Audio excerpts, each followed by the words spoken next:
Hello friends.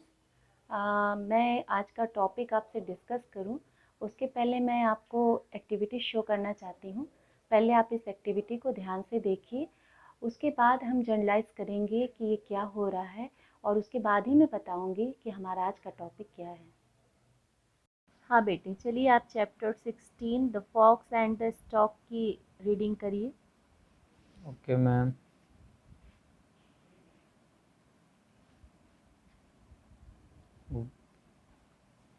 Once upon a time, a fox and a stork were friends. Stork went to the अरे बेटा, आपने one fox's. Line skip कर दी, finger रख के पढ़िए। हाँ, यहाँ से।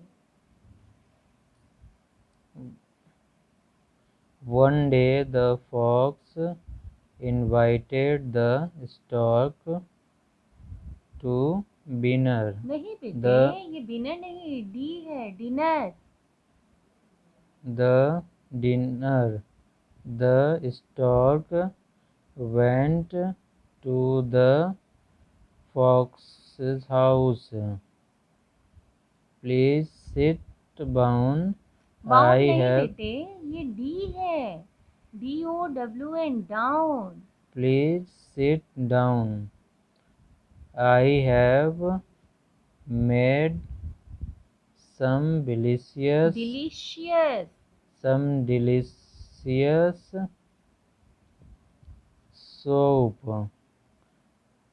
I am sure you will like Like it. it. But the fox served. आप ser- कंसंट्रेट होके पढ़िए। served the soup in a very shallow dish. The could easily fox बेटा, फॉक्स आपने फिर स्किप किया था। the fox fox could easily lap up and drink. drink the soup. Very good. The stork could only wet the end of her long beak beak बेटा, beak. in it. Good. तो viewers, आपने देखा, क्या ऐसे बच्चों को आपने अपने घर में देखा है? ऐसे बच्चे आपके घर में हैं, अगल बगल हैं, या फिर एज ए टीचर आपने स्कूल प्लेस पे ऐसे बच्चे को देखा है? चलिए हम आगे देखते हैं। जैसा कि आपने एक्टिविटी फर्स्ट में देखा था कि बच्चा रीडिंग कर रहा है। रीडिंग करते वक्त वो वर्ड्स को, जहाँ पे आइडेंटिकल वर्ड्स हैं वहाँ पे वो कंफ्यूज हो रहा है। जैसे कि बी को डी या डी को बी बोल रहा है, जबकि बार बार उसकी मैम उसको समझा रही है और समझाने के बाद वो बहुत ज़्यादा अटेंटिव होके पढ़ रहा है, रुक रहा है कि अब मैं इसे प्रोनाउंस कैसे करूँ, बी के लिए बोलूँ या डी के लिए बोलूँ। ऐसे ही बच्चा बार बार वर्ड्स को और लाइन को स्किप भी कर दे रहा है, जबकि उसकी मैम उसको फिंगर रख के पढ़ने के लिए भी कह रही है, तो भी उसको ये प्रॉब्लम हो रही है। यानी कि ये पढ़ने से संबंधित दोष है और इसको मैं आगे जनरलाइज करूँगी। चलो बेटे, डिक्टेशन लिखो। डॉग,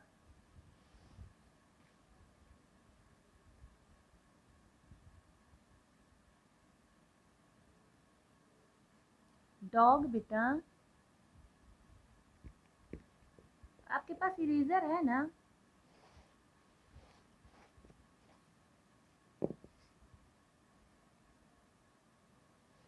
डैड,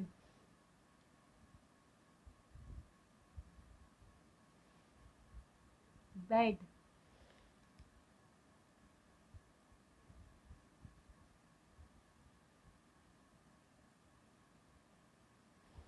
रैपिड,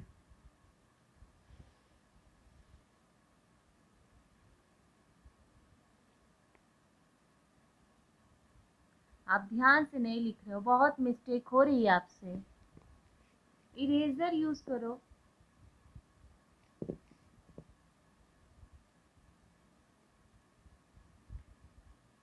मैंने कहा था रैपिड।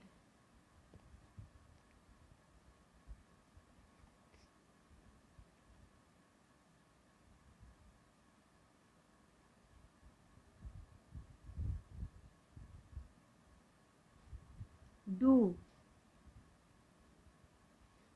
बुक। आप प्रैक्टिस नहीं कर रहे हो तभी इतना मिस्टेक हो रहा है। टैप, बिल्कुल ही गलत कर दिया आपने।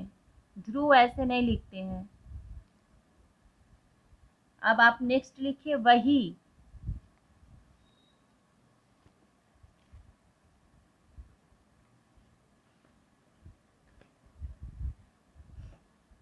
अब जारी लिखिए।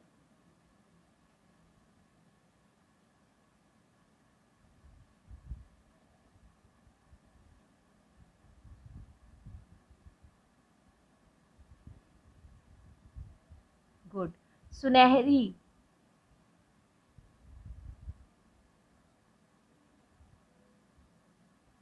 सुनहरी।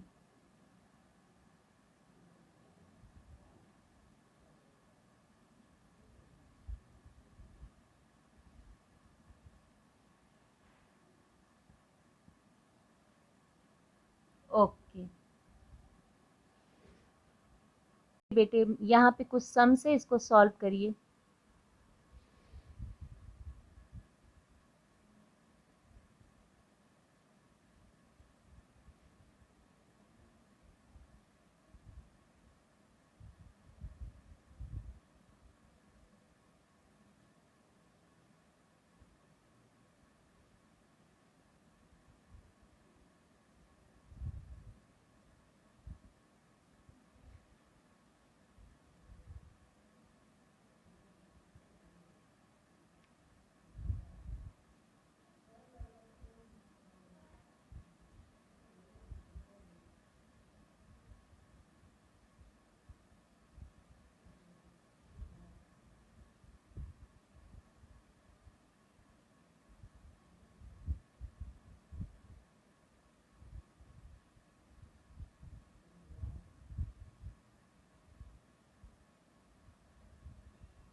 चलिए अब हम सेकेंड एक्टिविटी देख लेते हैं।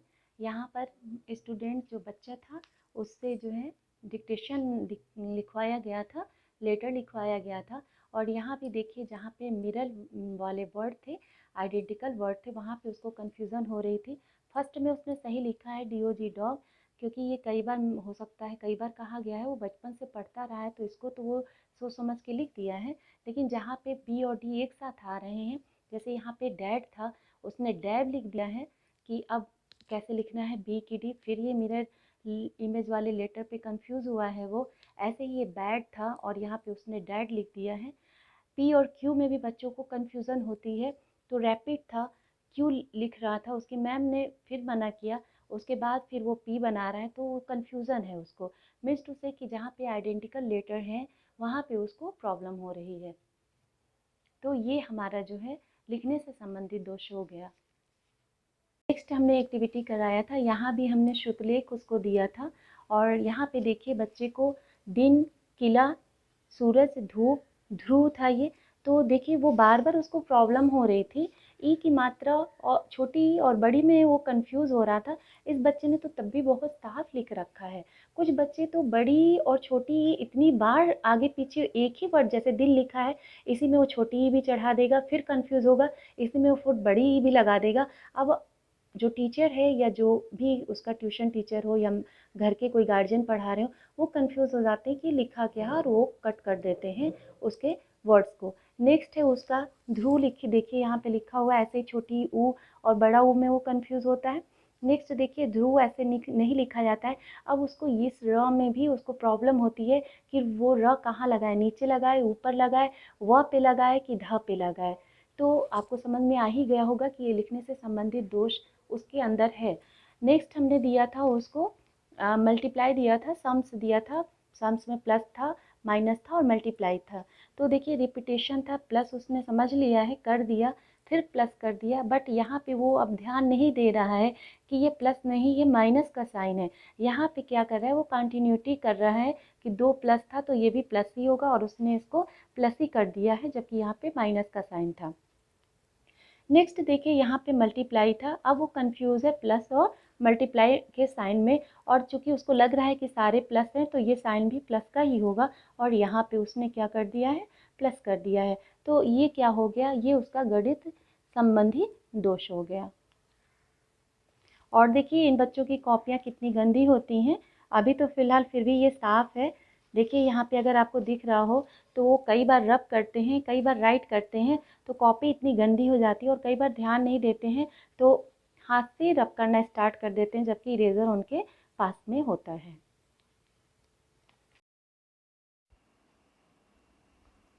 जन्म के बाद एक सामान्य बालक विकासात्मक अवस्थाओं के निर्धारित सामान्य मापदंडों तथा मानकों के अनुसार विकसित होता रहता है, परंतु कुछ केसेस ऐसे होते हैं जिसमें बालक की जो बुद्धि लब्धि होती है, यानी कि IQ, देखने की क्षमता, सुनने की क्षमता, उसकी जो मानसिक क्षमता होती है वो, और जो गति करने की क्षमता होती है, भावों का या फिर जो उनका आर्थिक वंचन होता है, वो सामान्य होने के बावजूद बालक सीखने या फिर जो अधिगम में जो अक्षमता प्रदर्शित करने लगता है, वह अक्षमता ही उसके पढ़ने लिखने तथा सामान्य गणितीय गणनाओं में परिलक्षित होती है। इस प्रकार की ही स्थिति को हम अधिगम अक्षमता तथा इससे प्रभावित बालक को अधिगम अक्षम बालक कहते हैं, यानी कि लर्निंग डिसेबिलिटी। इसमें बच्चा देखने में बिल्कुल सामान्य सा रहता है, आप ऐसे कोई प्रॉब्लम नहीं होती है, आप देखेंगे तो वो आपको बिल्कुल सामान्य ही लगेगा। जैसे कोई विकलांग बच्चा है तो सुनने में प्रॉब्लम हो सकती है, बहरा, गूंगा, लंगड़ा, लूला होगा तो आप इसको ईज़िली आप फाइंड आउट कर सकते हैं कि हाँ इसे ये प्रॉब्लम है। बट ऐसे बच्चों को आप ईज़िली नहीं पहचान पाएंगे कि इन्हें कोई प्रॉब्लम है। देखने में बिल्कुल वो सामान्य से होते हैं, लेकिन पढ़ने लिखने या कुछ और जो गतिविधि है, एक्टिविटी है, उसमें वो सामान्य नहीं होते हैं, तो उन्हें हम LD के कैटेगरी में डालते हैं। एक सर्वेक्षण के अनुसार जो होता है, जो रेगुलर क्लासेस होते हैं उसमें 10% तक जो बच्चे होते हैं वो डिस्लेक्सिक हो सकते हैं, और नेशनल एडवर्टाइजिंग जो कमेटी की रिपोर्ट आई थी उसके अनुसार 2 से 3% जो होते हैं स्कूल पॉपुलेशन में ऐसे बच्चे हो सकते हैं। तो ऐसे बच्चों को फाइंड आउट करना बहुत ही टफ़ हो जाता है। अगर आप ऐसे ही समझे कि हम जनरलाइज़ कर लेंगे, अगर मैं यहाँ पे कुछ कैटेगरी दे रही हूँ, कैरेक्टर डाल रही हूँ और ऐसा बच्चा आपको मिलता है तो आप सोचे कि नहीं ये बच्चा उसी से प्रभावित है, तो ऐसा नहीं है। आप किसी भी बच्चे को देख कर के और तुरंत ही किसी रिज़ल्ट पे नहीं आ सकते हैं। इसकी भी कई जो है सीक्वेंस होती है, उस पे हम फाइंड आउट करते हैं कि हाँ ये बच्चा एलडी का है या नहीं है। जो डेवलपमेंट की स्टेजेस होती हैं उसमें जो मैं अभी प्रॉब्लम बताऊंगी वो सब में ऐसा देखने को मिलता है, लगभग में देखने को मिलता है, लेकिन धीरे धीरे जो है वो सारे फिर जनरल हो जाते हैं, लेकिन जो फिर सामान्य नहीं हो पाते और वही प्रॉब्लम को बार बार वो शो करते हैं, तो फिर वो लर्निंग डिसेबिलिटीज़ की कैटेगरी में आ जाते हैं। तो अब तक तो आप लोग समझ ही गए होंगे कि आज का हमारा टॉपिक लर्निंग डिसेबिलिटी है, अधिगम अक्षम बालक। आज हम इसी के बारे में डिस्कस करेंगे और इसी के बारे में जानने की कोशिश करेंगे। तो ये हमारे कितने प्रकार के होते हैं लर्निंग डिसेबिलिटी। आज हम यहाँ पे मुख्य रूप से सिर्फ 3 के बारे में ही डिस्कस करेंगे। फर्स्ट है हमारा डिसलेक्सिया, सेकंड है डिस्ग्राफिया और थर्ड है हमारा डिसकैलकुलिया। ठीक है, तो अब हम पहले फर्स्ट के बारे में डिस्कस कर लेते हैं, इसके कैरेक्टर के बारे में जान लेते हैं। तो जो डिसलेक्सिया से पीड़ित बालक होता है, बच्चा होता है, वो पढ़ते समय हिचकिचाहट तथा धीमी गति इसकी रहती है।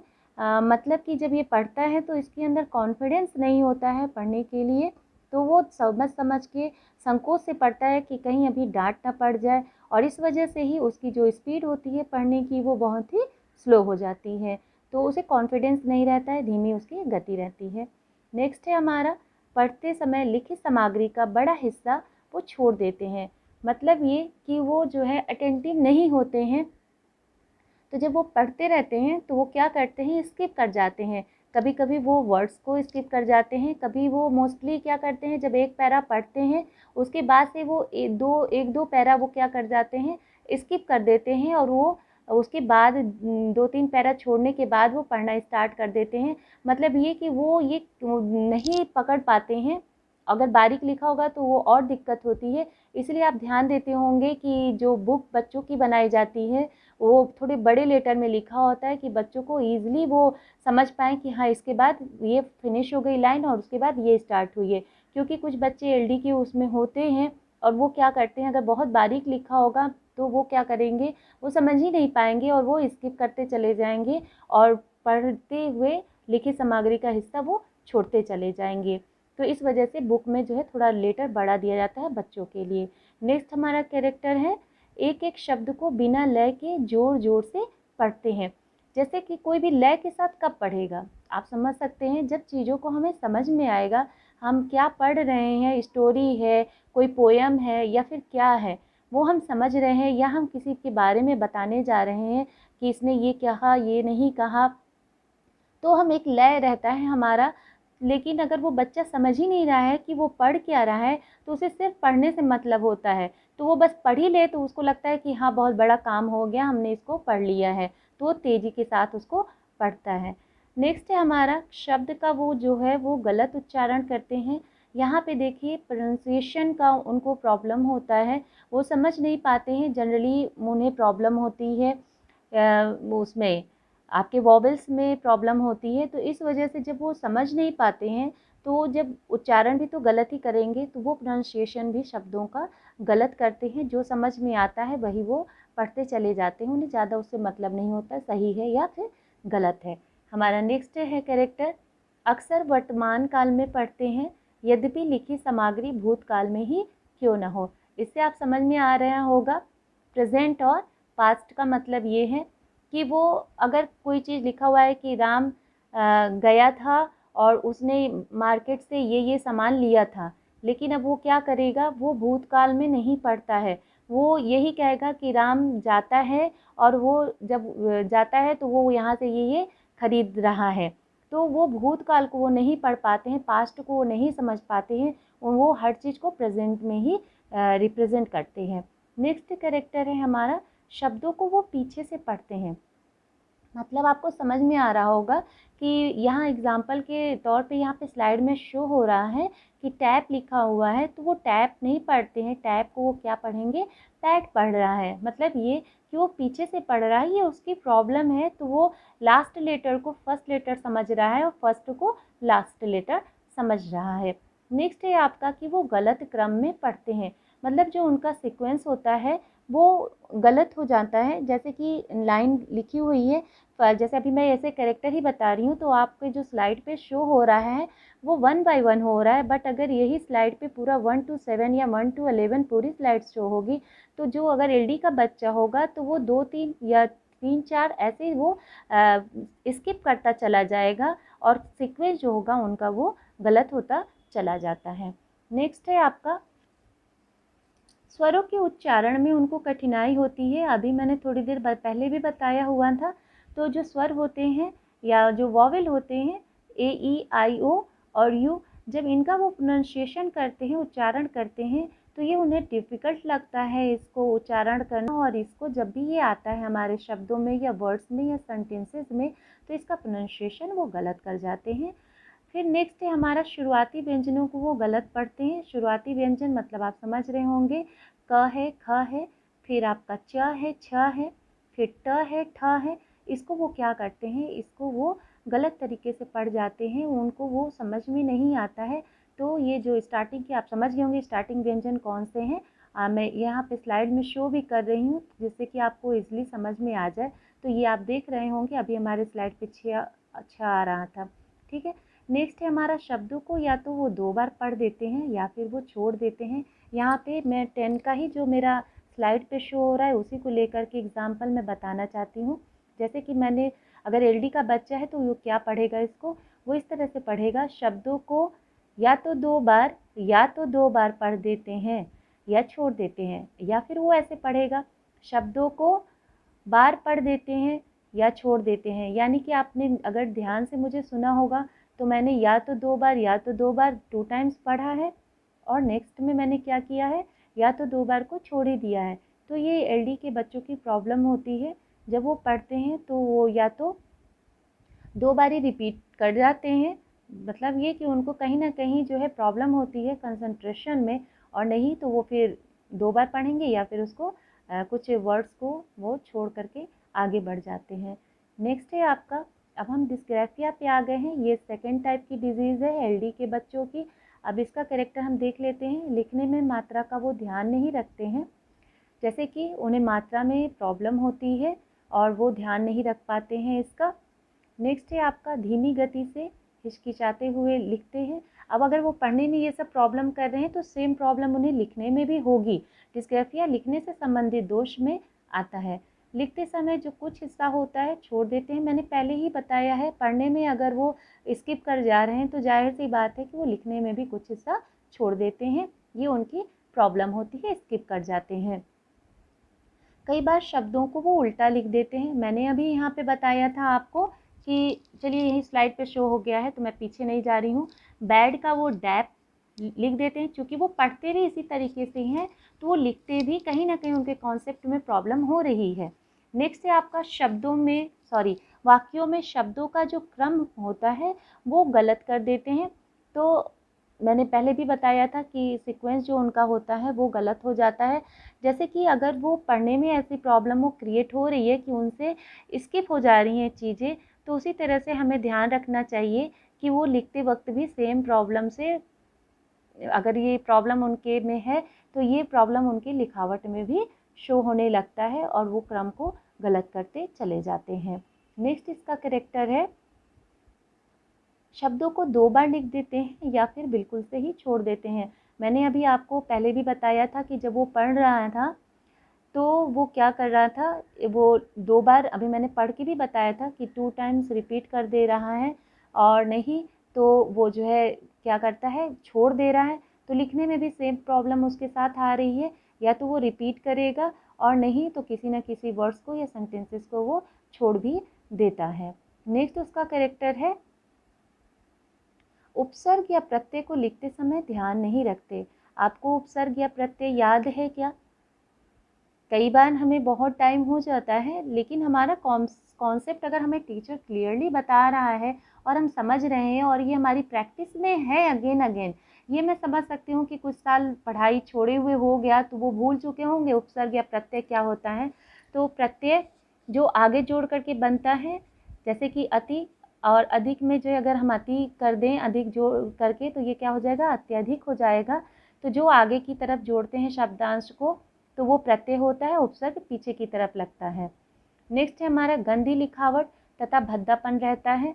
जैसे कि अगर हमको समझ में ही नहीं जब आ रहा है तो हमारा ये लिखावट में भी प्रॉब्लम हो रही है। हम 2 बार लिख रहे हैं, फिर हम सोच रहे हैं कि नहीं अभी तो हमने लिखा नहीं, फिर हम रब कर रहे हैं, फिर हम सही कर रहे हैं, फिर मात्रा में भी वही प्रॉब्लम है, छोटी ई की मात्रा, बड़ी ई की मात्रा, छोटा ऊ की मात्रा, बड़ा ऊ की मात्रा। तो बार बार हम लिख रहे हैं, लगा रहे हैं, मिटा रहे हैं, हम तो समझ नहीं पा रहे हैं। तो कहीं ना कहीं हमारी लिखावट पे असर होगा, और अगर हम बार बार लिख रहे हैं तो हमारी कॉपी गंदी हो जाएगी और लिखावट भी हमारी सुंदर नहीं दिखाई देगी। इस वजह से इनकी कॉपी जो है देखने में गंदी प्रतीत होती है। नेक्स्ट इनका कैरेक्टर है, लंबे वाक्य एक बार में नहीं लिख पाते, छोटे छोटे खंडों में बोलना पड़ता है। जैसे कुछ बच्चे हैं, हमने लंबा सा ही वर्ड बोल दिया है कि राजा अकबर ने बीरबल से कहा कि मेरे लिए जा कर के एक सिपाही को बुला करके लाओ। तो ये बच्चा समझ गया है, कोई जो अगर है एलडी से प्रभावित नहीं है वो इसको लिख लेगा एक बार सुनने के बाद। लेकिन एलडी से जो प्रभावित बच्चा होता है वो एक बारी में सुनने के बाद इसको पूरा पूरा नहीं लिख पाएगा वो। तो उसके लिए हमें बताना होगा, राजा अकबर ने बीरबल से कहा, ये एक खंड हो गया। दूसरा कि जाओ मेरे लिए सिपाही लेकर के आओ, ये दूसरा खंड हो गया। तो उनको क्या करना पड़ता है, या फिर इससे भी छोटे छोटे और खंड करके हमें उन्हें बताना होगा जिससे कि वो ईजिली उसको लिख सकें। नेक्स्ट है, ब्लैक बोर्ड से नकल करने की अपेक्षा बगल में बैठे दोस्तों की कॉपी से ये नकल करते हैं। अब आपको समझ में आ रहा होगा कि ये कहीं ना कहीं अटेंटिव नहीं होते हैं और ब्लैक बोर्ड से चीज़ें इन्हें सही से नहीं दिखाई पड़ती हैं, नहीं समझ में आता है। अक्षर जो होते हैं उनको उड़ते हुए, घूमते हुए, मूव करते हुए दिखाई देते हैं। तो कहीं ना कहीं ब्लैक बोर्ड इनसे डिस्टेंस पे होता है, जिससे कि ये जल्दी इनका ध्यान भटक जाता है।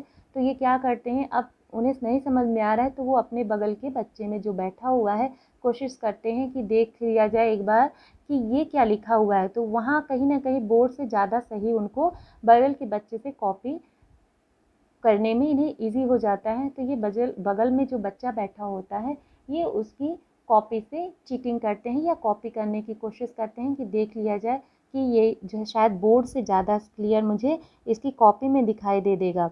तो वो क्या करते हैं, अपने बगल के बच्चे से या आसपास के बच्चे से वो देखने की, कॉपी करने की कोशिश करते हैं। तो इसलिए टीचर को भी कोशिश करना चाहिए, अगर ऐसा बच्चा, अगर वो ये नहीं भी पता है, अगर कोई ऐसा बच्चा है जिसको प्रॉब्लम होती है, कई बार आइज़ की भी उनको, कई बच्चे मेरे ही क्लास में हैं, मैंने ये देखा हुआ है कि उनके आँखों में प्रॉब्लम होती है बट कोई फाइंड आउट नहीं करता है। तो स्पेक्स तो नहीं लगाते वो, लेकिन उन्हें प्रॉब्लम होती है। तो कोशिश यही करना चाहिए कि अगर ऐसा भी बच्चा है तो उसके बगल में ऐसे बच्चे को बैठाया जाए जो बोर्ड से क्लियरली देख पाता है।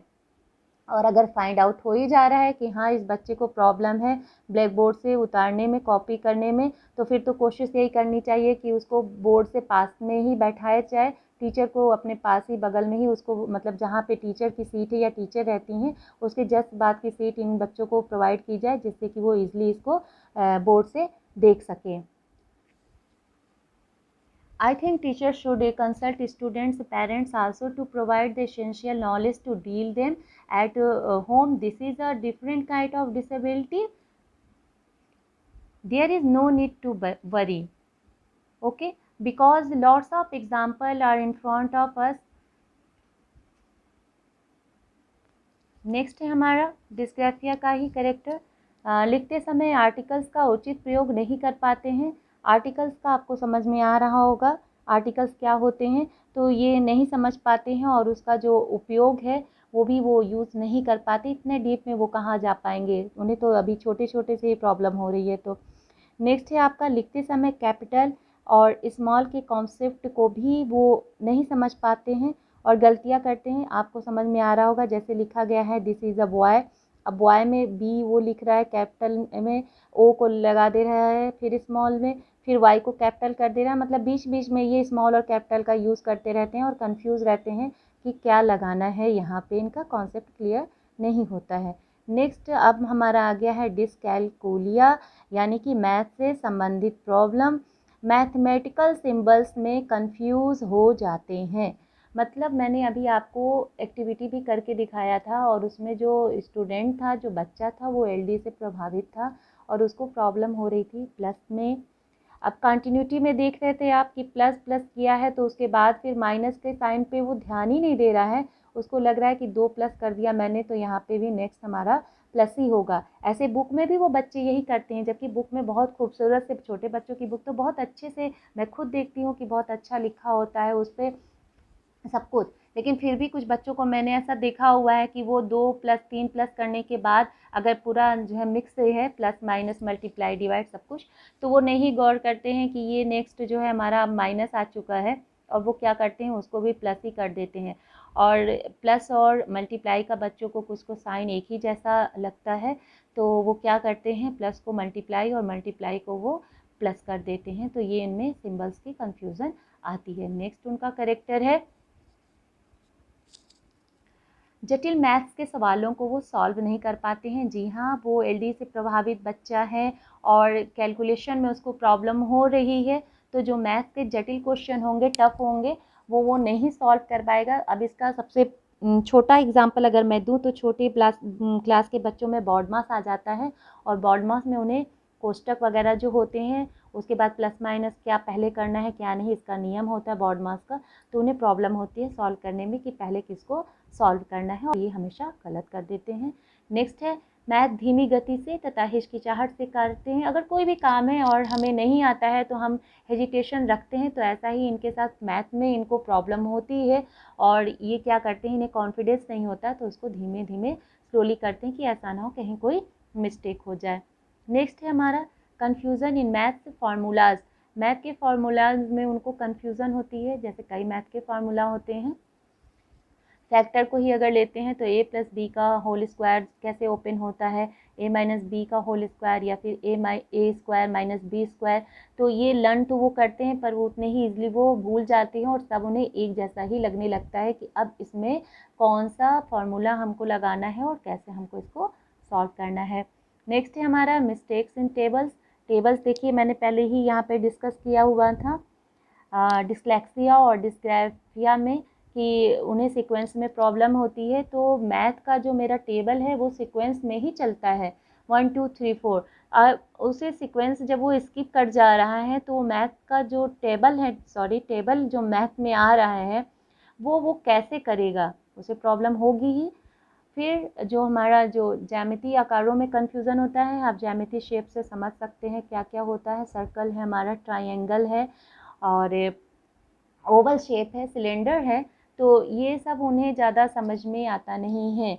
ज्योमेट्री तो अच्छे अच्छे लोगों को समझ में नहीं आती है, लेकिन छोटी छोटी चीज़ें बच्चे अच्छे से समझ सकते हैं, उन्हें बहुत अच्छे से आइडेंटिफाई कराया जा सकता है और वो शेप को, हाफ शेप, सर्कल, ये सब समझ में आने लगता है उनको। बट ये जो बच्चे होते हैं इनको ज्योमेट्री की जो शेप्स होती हैं उनमें वो कन्फ्यूज़न कर जाते हैं, उन्हें ज़्यादा सही से समझ में नहीं आता है और वो जो है इनको पहचानने में प्रॉब्लम कर जाते हैं और इन्हें बहुत ज़्यादा प्रॉब्लम होती है ज्योमेट्री को सॉल्व करने में। और ज्योमेट्री का अगर क्वेश्चन ये बच्चे आगे जा कर के तो और प्रॉब्लमेटिक हो जाते हैं, क्योंकि जब स्टार्टिंग में ही ये जब कॉन्सेप्ट क्लियर नहीं है तो आगे की क्लासेस में ये और प्रॉब्लम में आ जाती हैं और इन्हें लगभग पास होना मुश्किल हो जाता है। नेक्स्ट इनका कैरेक्टर है सवालों को हल करने में काट छाट ज़्यादा करते हैं, जिससे इनकी कॉपी जो है बहुत ज़्यादा गंदी हो जाती है। मैथ्स में इन बच्चों का आप देख सकते हैं कि ज़्यादा ही कुछ प्रॉब्लम हो रही है, क्योंकि मैथ्स तो अच्छों को प्रॉब्लम क्रिएट कर देता है। तो फिर ये बच्चे तो एलडी के हैं, तो ये क्या करते हैं बार बार उसको ये सही है नहीं सही है बार बार लिखेंगे, गद्दा करेंगे कॉपियाँ, तो मैथ की जो इनकी कॉपी होती है वो और ज़्यादा आपको देखने में गंदी लगेगी। बहुत ज़्यादा फील होता है कि बहुत ज़्यादा इन्होंने वर्क गंदा करके रखा हुआ है। नेक्स्ट है आपका 6 की जगह ये 9 या फिर 63 की जगह ये 36 लिख देते हैं। जो मिरर इमेज है कि क्या ऊपर से बनेगा और क्या नीचे से बनेगा, तो ये सोचते रहते हैं कि ये 6 इसको कहेंगे कि ये 9, अगर बोर्ड पे भी लिखा है 6 लिखा है तो अपनी कॉपी में लिखते वक्त ये कंफ्यूज हो जाएंगे कि मैम ने क्या लिखा है, 6 की 9 लिखा है, और ये उसको गलत कर देते हैं। नेक्स्ट है आपको क्लासरूम अरेंजमेंट हमको कैसे करना है। इन बच्चों की प्रॉब्लम को भाई सॉल्व तो करना ही है, तो हम टीचर्स और गार्जियन मिल करके डिस्कस करेंगे। तो सबसे पहले जो टीचर्स हैं उन्हें ये बताया जाए कि जो provide them the front line bench, उनको सीट पे सबसे आगे बैठाना चाहिए अगर फाइंड आउट हो गया है कि वो एलडी से प्रभावित बच्चा है। नेक्स्ट है आपका don't scold him while कॉपिंग from surrounding students copy. अगर वो बच्चा किसी बगल के बच्चे से कॉपी करता है तो उसे आपको नहीं डांटना है कॉपी के लिए। आप जो है जल्दी से जल्दी अपनी प्रॉब्लम सॉल्व करिए और फाइंड आउट करिए कि अगर ये एलडी का बच्चा है तो उसे सपोर्ट करने की कोशिश करिए। नेक्स्ट है आपका permit oral testing and eliminate और reduce the numbers of spelling tests, क्योंकि उसे जब उल्टा पुल्टा वो पढ़ ही दे रहा है तो लिखेगा कैसे। तो प्लीज़ आप कोशिश करिए कि उनके ओरल टेस्ट आप लीजिए और नंबर और स्पेलिंग टेस्ट को आप रिड्यूस कर दीजिए, मत उनसे लीजिए। नेक्स्ट है आपका grading should be done on content and not on spelling and hand writing. आपको पता चल चुका है कि उनकी हैंड राइटिंग वो बहुत प्रॉब्लम में है, वो बार बार कोशिश कर रहा है स्पेलिंग और हैंड राइटिंग पे कॉन्सेप्ट को अपने क्लियर करने की, हैंड राइटिंग को सुधारने की, लेकिन चूंकि वो बार बार वो ई की मात्रा छोटी बड़ी में मिस्टेक हो रही, ये सब हो रहा है, तो वो बार बार कॉपी को गंदा कर रहा है। तो आप जो है कॉपी और स्पेलिंग के आधार पे, हैंड राइटिंग के आधार पे ग्रेडिंग मत दीजिए, क्योंकि फिर वो ग्रेड तो बहुत पीछे चला जाएगा। नेक्स्ट है आपका copying task should be reduce and wherever possible photostat material में be provided to this child. बच्चे को बोर्ड से उतारने में प्रॉब्लम हो रही है, उसके कॉन्सेप्ट क्लियर नहीं है, मात्राएं वर्ड्स उल्टा पुल्टा वो पढ़ रहा है लिख रहा है गलत। तो क्या आप कोशिश ये नहीं करें कि वो उसको फ़ोटो स्टेट मटेरियल प्रोवाइड कर दें। आजकल तो हर स्कूल्स में, हमारे भी स्कूल में ऐसे बच्चे हैं, और हमारी ये कोशिश होती है कि अगर वो बच्चा बार बार ऐसे गंदी कॉपी कर दे रहा है, अगर बहुत गंदी कॉपी है तो वो पढ़ नहीं पाएगा, उससे रीडिंग या लर्न नहीं कर पाएगा। तो क्या करना चाहिए, अब तो बहुत इजी हो गया है, हर स्कूल में फ़ोटो स्टेट वगैरह का है, कंप्यूटर है, तो हमें बच्चे को कुछ नहीं जाता है फ़ोटो स्टेट मटेरियल प्रोवाइड कर देने में। अगर हम जो पढ़ा रहे हैं या जो क्लास में बच्चे को सारे बच्चों को जो राइट करवाया है, वो जा कर के हम किसी भी फ्री पीरियड में गए और उसका फ़ोटोकॉपी हमने एक करवा दिया और उस बच्चे को हमने स्टेट मटेरियल, फ़ोटो का स्टेट मटेरियल जो है उसे प्रोवाइड कर दिया, जिससे कि वो बच्चा, अब उसे प्रॉब्लम नहीं होगी। अभी जो उसके पास मटेरियल है बिल्कुल नीट एंड क्लीन है और उसको वो ईज़िली पढ़ सकता है। और फिर जो है मतलब अब गंदी कॉपी और गलत सही लिखने से तो बेटर होगा कि ये इससे ज़्यादा सही वो पढ़ पाएगा। तो अगर बच्चे को ऐसा, आपके क्लास में ऐसा बच्चा है, तो आपको कोशिश करनी चाहिए कि उसकी बहुत ज़्यादा हेल्प करें। आप जल्दी से जल्दी, अगर किसी बच्चे में ऐसी प्रॉब्लम हो रही है तो आपको फाइंड आउट कर लेना चाहिए और उसके गार्जियन से बात करके और बाकी सब्जेक्ट टीचर से बात करके आपको स्टेप उठाने ही होंगे इन बच्चों के लिए, इन बच्चों में सुधार के लिए। हमारा नेक्स्ट है avoid too much of stimuli in the child's environment. आप इसका मतलब समझ रहे हैं? अगर नहीं समझे तो मैं अभी आपको समझा देती हूँ। जब हम बच्चों को पढ़ाते हैं तो किसी टॉपिक से रिलेटेड, टॉपिक को इंटरेस्टिंग बनाने के लिए और बच्चे को वो टॉपिक समझ में आ जाए, उसके लिए हम क्या करते हैं,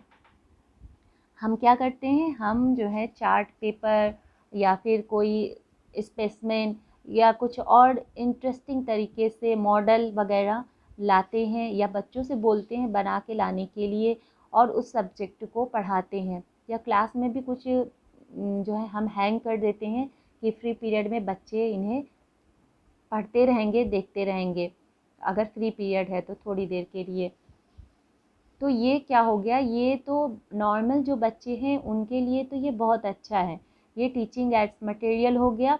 लेकिन यही जो आपके मटेरियल हैं, जो आप टीचिंग एड हैं, ये एलडी बच्चे के लिए स्टिमुलाई का कार्य कर रहे हैं। क्योंकि एक तो वो वैसे ही कंसंट्रेट अपने माइंड को नहीं कर पा रहा है, और दूसरी चीज़ आपने अगर यहाँ पे हैंग कर दिया कोई भी, तो अब क्या होगा, उसका जो कंसंट्रेशन है वो भंग होता जाएगा, और बार बार क्या करेगा, वो जो भी चार्ट पेपर या मॉडल रखा हुआ है उसका ध्यान जो है हर समय उसी की तरफ चला जाएगा। तो वो आपको ये कोशिश करना है कि अगर एलडी का बच्चा फाइंड आउट आपके क्लास में हो चुका है, तो आपको अपने क्लासरूम में ऐसी कोई भी चीज़ें नहीं लगानी है जिससे कि उस बच्चे का जो ध्यान है वो उस तरफ चला जाए। क्योंकि जो ये एलडी का बच्चा होता है, ये इसका कारण ये होता है न्यूनतम मस्तिष्कीय अकार्यता, यानी कि यह कार्य जो है केंद्रीय तंत्रिका तंत्र से संचालित होता है। तो ये डिसेबिलिटी उसके अंदर है। तो आप यही कोशिश करिए कि जो आपने जनरल बच्चों के लिए ये सब आपने बहुत मेहनत करी है, ठीक है, लेकिन अब क्या करिएगा, अगर आपके क्लास में ऐसा एलडी का बच्चा आ गया है तो हमको क्या करना है, ये सब चीज़ों को हमें अपने क्लास से आउट कर देना है, और स्टिमुलाई का उपयोग नहीं करना है, नहीं यूज़ करना है अपने क्लासरूम में बच्चे को पढ़ाने के लिए। नेक्स्ट है हमारा, child's neighbours should be systematic and organised child. जो चाइल्ड का नाइबर्स है, यानी कि जो बच्चा बगल में उसके बैठा हुआ है, आपको ये ध्यान देना है कि वो पढ़ने में बहुत अच्छा होना चाहिए, उसकी कॉपियाँ बहुत साफ़ सुथरी होनी चाहिए, वो चीज़ों को बहुत ईज़िली समझ सकता है और दूसरे को भी समझा दे, वो ऐसा बच्चा होना चाहिए। और जब वो बोर्ड से उतार रहा हो कोई भी चीज़ जो टीचर लिख रही है, तो वो बिल्कुल नीट एंड क्लीन उतारे, जिससे कि जो एलडी का बच्चा है वो उससे ईज़िली कॉपी करे और वो भी साफ़ सुथरा अपना कॉपी रखने की उसी तरह से कोशिश करे। नेक्स्ट है आपका, writing should be large on black board. अब ये टीचर का काम है, पहले तो आप पता कर लीजिए कि आपके ही क्लास में तो ये बच्चा ऐसा नहीं कर रहा है, और जब अगर ऐसा हो कि नहीं, ये सारे टीचर्स बोले कि नहीं ऐसा वो कर रहा है, तो आप लोगों को ये करना है कि जो आप बोर्ड पे लिख रहे हैं वो आपको बड़े बड़े लिखने होंगे, जिससे कि वो सफाई से दिखाई दे जाए।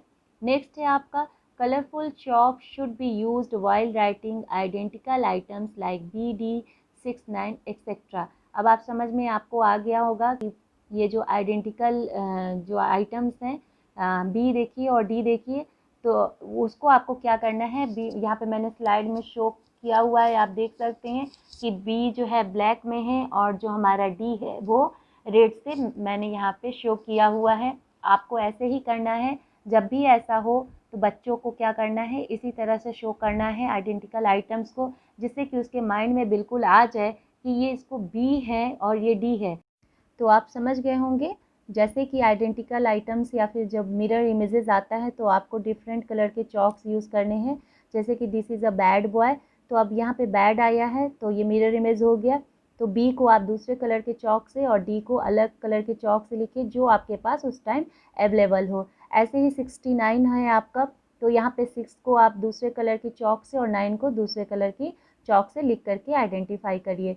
नेक्स्ट आपका होता है 36 हिंदी में 3 और 6, तो आप 3 को किसी और चॉक से और 6 को आप किसी और चॉक से शो कर सकती हैं, जिससे कि इतनी मेहनत अगर की जा रही है तो थोड़ी और मेहनत किया जाए और इन बच्चों को सही किया जाए कि जितनी से जल्दी इनमें सुधार आ जाए उतना अच्छा है। तो अगर इनकी इंटीग्रेशन पे इतना हम वर्क कर रहे हैं तो क्यों ना, अगर इनको अलग से पढ़ाने की कोई ज़रूरत नहीं है, इन पे ही मेहनत किया जाए और इनको सारे बच्चों के साथ ही जो है ले करके चला जाए। Another important thing is to integration of such student in common classes. The concept of integration is based on principle of normalization and plus curriculum or teaching strategy, and classroom arrangement should be the focus point of integrating such students. NPE says universal primary education for all handicapped children. The Government of India has launched the Integrated Education for the Disabled scheme through the National Council for Education Research and Training, new Delhi. तो अब आपको समझ में आ गया है कि हमारे बच्चों के साथ जो एलडी के हैं उनके साथ हमको कैसा बिहेव करना है, उनके साथ ज़्यादा से ज़्यादा आप फ्रेंडशिप होइए, उनको हेल्प करिए, उनको ये फील नहीं होना चाहिए कि वो कोई प्रॉब्लम से परेशान है, कोई उन्हें बीमारी है। नेक्स्ट है हमारा, teacher should be read aloud while writing on black board. Teacher को क्या करना है, टीचर को जब भी कुछ भी बोर्ड पे लिखना है तो उसको तेज़ आवाज़ में पढ़ना भी है, जैसे कि बच्चे को समझ में आए कि हाँ मैम ने क्या राइट किया है या सर ने क्या राइट किया है।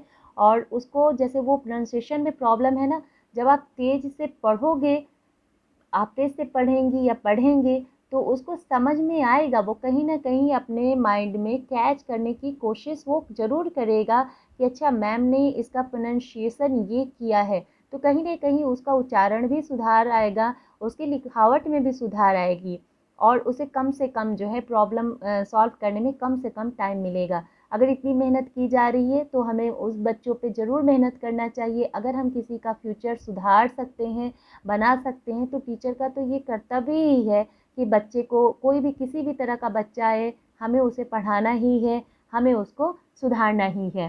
कई सारे एग्ज़ाम्पल हमारे पास ऐसे हैं जो एलडी से ग्रसित बच्चे थे। मैं यहाँ पे नाम उनका नहीं लेना चाहूँगी, लेकिन आप चाहें तो नेट पे सर्च कर सकते हैं। वो एलडी से परेशान थे, चाहे वो हमारे यहाँ फिल्म इंडस्ट्री में हो या फॉरेन वाले इंडस्ट्री, फिल्म इंडस्ट्री में हो, या फिर वो बिज़नेस टाइकून हो।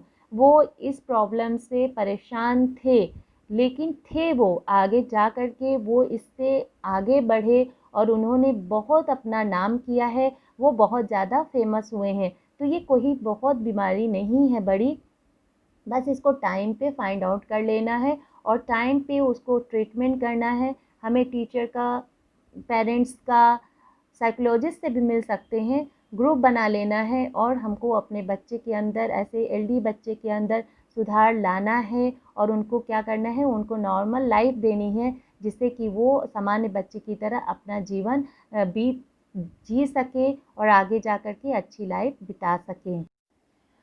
एलडी मैं यहाँ पे यूज़ कर रही हूँ लर्निंग डिसेबिलिटी के बारे में ही। इस बेस पे एक बहुत पहले मूवी आई थी, उसका नाम था तारे ज़मीं पे, और ये पूरी स्टोरी एक एलडी बच्चे के ही इर्द गिर्द घूम रही थी। वो अपने टीचर से, अपने गार्जियन से बार बार अपनी प्रॉब्लम बताता था, लेकिन किसी को समझ में नहीं आ रहा था या लोग समझने की कोशिश नहीं कर रहे थे कि वो एलडी बच्चा है। बाद में एक टीचर आता है, वो जनरलाइज़ करता है कि हाँ इस बच्चे में प्रॉब्लम है, और बाद में वो टीचरों से, फिर उसके गार्जियन से वो बात करता है, फिर उसको इस तरीके से मोटिवेट करता है कि लास्ट में जा कर के वो बच्चा अवार्ड लेकर के आता है। यानी कि ये कोई बहुत बड़ी बीमारी नहीं है। अगर सही से मोटिवेट करके और सही लाइन अगर हम बच्चे को देते हैं, सही से हम इसका जो है क्या कहेंगे ट्रीटमेंट देते हैं बच्चे को, तो वो ज़रूर से नॉर्मल लाइफ में वो रिटर्न हो सकता है। तो हमें एलडी के बच्चों को बहुत प्यार से रखना है, उन्हें सिखाना है, समझाना है, और उनकी प्रॉब्लम को मैंने जहाँ इतना डिस्कस किया है स्टार्टिंग से अभी तक, कि इन्हें पढ़ने में प्रॉब्लम होती है, लिखने में प्रॉब्लम होती है, मैथ में प्रॉब्लम होती है। देखिए ये चाइल्ड के डेवलपमेंट में आते हैं। आप नर्सरी के बच्चे को मत बता दीजिएगा कि वो एलडी का बच्चा है। अब जब हम पढ़ाते हैं तो वो बच्चे 6 को 9, 9 को 6 लिखते ही हैं, तो ये मत करिएगा कि हम नर्सरी के बच्चे को उठा के आप बोल दीजिए। ये प्राइमरी स्टेज है और इस स्टेज पे सारे बच्चे मिस्टेक करते हैं। आप नर्सरी, एलकेजी, यूकेजी में फाइंड आउट नहीं कर सकते हैं कि ये एलडी का बच्चा है, क्योंकि यहाँ तक तो वो प्रॉब्लम क्रिएट होती ही है उनके सामने और वो प्रॉब्लम देते ही रहते हैं।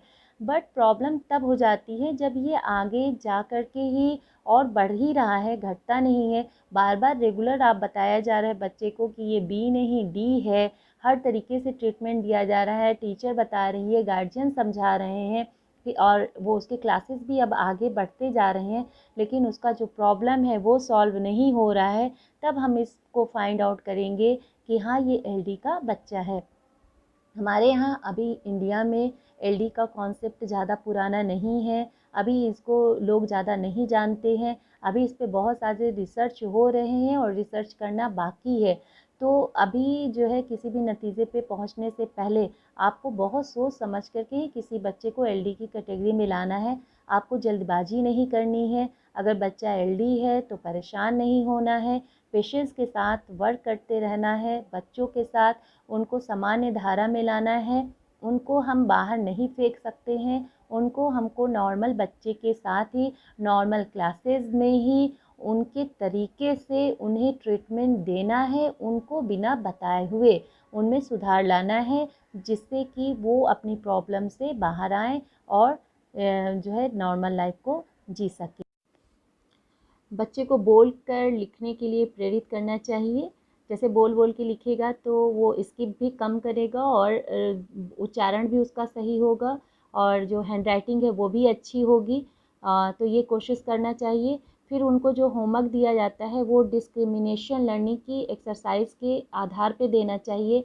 जैसे कि अगर उन्हें मिरर इमेज में प्रॉब्लम हो रही है, जैसे BD PQ मैंने वहाँ आगे बताया हुआ था, तो आपको क्या करना है, अंताक्षरी ले लीजिए, बी के वर्ड के आप बी से बोलिए, बच्चे को भी बी से ही बोलने को करिए, तो बार बार जो है बार बार बी के वर्ड्स आते रहेंगे, तो वो जो है इसको कॉन्सेप्ट को उसको क्लियर हो जाएगा। तो इन सब से रिलेटेड जिसमें प्रॉब्लम हो रही है उसकी एक्सरसाइज आपको ज़्यादा से ज़्यादा करानी है।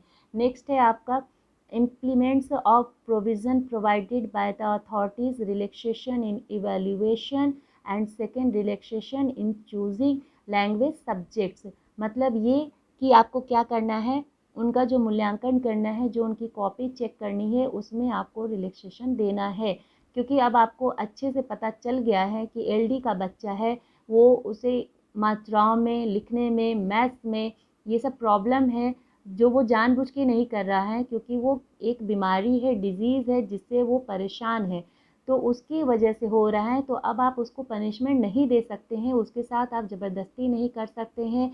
उसकी कॉपी को देखिए, उसके कॉन्सेप्ट को आप समझने की कोशिश कीजिए कि ये बच्चे ने क्या किया। चूँकि आप सब्जेक्ट से रिलेटेड हैं, तो आप इजीली फाइंड आउट कर पाएंगे कि ये बच्चा क्या मिस्टेक कर रहा है, क्या समझाने की कोशिश कर रहा है, और लैंग्वेज जो है उसके अकॉर्डिंग ही चूज़ करने के लिए उसको दी।